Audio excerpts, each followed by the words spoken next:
¿Sabes cuál es el descubrimiento arqueológico más importante de todo el siglo XX?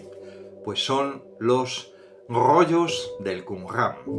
Estos manuscritos de la Biblia, estos rollos de piel de más de 2200 años de antigüedad, del Antiguo Testamento, de casi todos los libros de la Biblia hebrea, fue el descubrimiento arqueológico más importante. Imagínate que en esa época la Biblia completa en hebreo más antigua era de los tiempos de la Edad Media, sobre el año 1000. Así que todos aquellos críticos que durante el siglo XIX decían que la Biblia había sido cambiada, que su texto había sido alterado, tuvieron que callarse la boca, si quedaba alguno vivo, porque cuando en 1948 se descubrieron los manuscritos del Qumran por medio de un niño, un beduino, que tirando piedras a una cueva de repente escuchó un sonido como de rotura de una ánfora. Cuando fue allí se encontró que dentro de esas ánforas habían rollos, algunos completos, de libros de la Biblia. Estos pertenecían a la comunidad de los esenios, una comunidad judía que buscaba una vida de ascetismo, de separación de el resto de la comunidad judía para vivir una forma más íntegra y de mayor comunión con Dios. Fueron contemporáneos de la vida de Jesús, así que la importancia de estos manuscritos fue tremenda. Uno de los más completos que se encontraron fueron el del rollo de Isaías. Si tú visitas a Israel, en el Museo de Israel en Jerusalén, vas a encontrar toda una sección más que dedicada a este libro.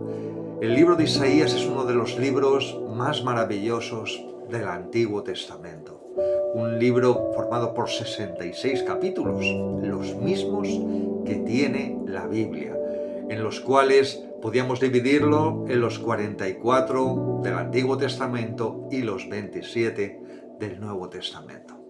Es un libro donde no solamente hay profecías acerca de la situación que vivía el pueblo de Israel en esa época, en los tiempos del rey Uzías, un rey rebelde que Dios le castigó con una enfermedad mortal por su desobediencia, sino también hay todo un testimonio de cómo Dios trabajó con el pueblo de Israel en un tiempo de aparente prosperidad, pero de gran corrupción moral, para corregir sus caminos y estimularles a acercarse a Él. Pero a partir del capítulo 40 encontramos la descripción de un tiempo y de una persona que en la Biblia iba a ser fundamental. El tiempo del Mesías, el tiempo de la venida de ese ungido de Dios, en el cual se nos dice que nacería en Belén, el cual nos dice que moriría en expiación por nuestros pecados y el cual se sufriría el castigo de nuestras rebeliones y que le veríamos de forma como alguien menospreciado, alguien que no era para tener en cuenta, pero sin embargo sería la clave, la puerta para acercarnos a Dios. Cuando uno lee el capítulo 53, que casi te lo he citado ahora, uno se encuentra a un Dios hecho hombre tan tremendo, tan maravilloso, en el cual Dios toma las riendas de la historia y las riendas de nuestra historia.